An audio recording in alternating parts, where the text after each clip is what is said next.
কোয়েলের মা বলে, আমাদের মেয়েকে খুঁজে পাওয়া যাচ্ছে না, মানেটা কি? আমি নিজে খুঁজবো সব জায়গায়। বাবিলের মামি বলে, এইটুকু একটা মেয়ের ওপর এত লাঞ্ছনা বাঞ্ছনা যদি হয় তাহলে আর কি করবে? কুর্চি পিসি বলে, তুমি এত কথা কেন বলছো এখানে দাঁড়িয়ে? তোমার কথা বলার ধরনটা ঠিক করো। বাবিলের মামি বলে, আমি তো তোমাকে কিছু বলিনি, তাহলে তোমার কেন এত গায়ে লাগছে?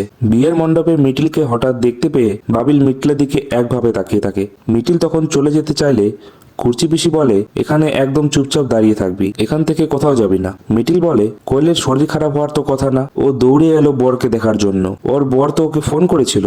বাবিল তখন বলে, আমি কাউকে ফোন করিনি। তখন মিটিল বলে, আশ্চর্য বাবিল, নিজের বউকে তুমি ফোন করেছো, সেটা আবার এখানে গোপন করার কি আছে? বাবিল বলে, আমি সত্য কথা বললেও আজকাল আমার কথা আর কেউ বিশ্বাস করবে না। কোয়েলের মা বলে, আপনারা সবাই মেয়েটাকে এত বঞ্চনা দিয়েছেন, কি যে হলো আমার মেয়েটার? মিটিল বলে, আমাকে কেন চিঠি লিখতে গেল এই কোয়েল? কিছুই তো আমি বুঝতে পারছি না। পরবর্তী পর্বটি দেখতে হলে লাইক ও সাবস্ক্রাইব করুন।